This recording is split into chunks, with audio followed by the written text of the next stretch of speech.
Hello, আসসালামু আলাইকুম everyone. আজকে আমি কড়া লিকার দিয়ে চা বানাবো। তো এখানে আমি পানি গরম দিয়ে নিয়েছি। প্রথমে কড়া লিকার দিয়ে চা খেতে আমার খুবই ভালো লাগে। সাধারণত আমি লিকারটা একটু কড়াই করি যখন আমি চা খাই।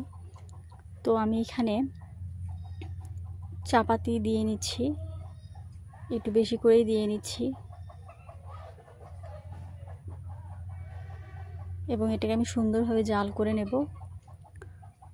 অনেকক্ষণ পর্যন্তই জাল করে নেব যাতে লিকারটা খুব ভালোভাবে বের হয়। তো এরপর আমি একটু চামচ দিয়ে নেড়ে নিচ্ছিলাম আর একটু চেক করছিলাম যে আসলে লিকারের ঘনত্বটা, যেহেতু আমি একটু লিকার ঘন খেতেই পছন্দ করি। একটু বেশি লিকার দিয়ে চা খেলে আর কি মাথা ব্যথাটা দূর হয়ে যায় নিমিষেই।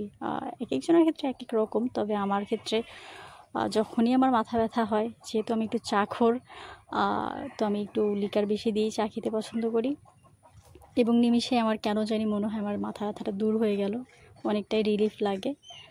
তো এখানে আমি আগে থেকে দুধ গুলিয়ে নিয়েছিলাম, গুঁড়া দুধ। তারপর আমি এখানে লিকারটা দিয়ে দিলাম আর তারপর আমি চিনি দিয়ে নেব পরিমাণ মতো। এক একজন এক এক রকম খান, আমি পরিমাণ মতো একটু চিনি দিয়ে নিয়েছি।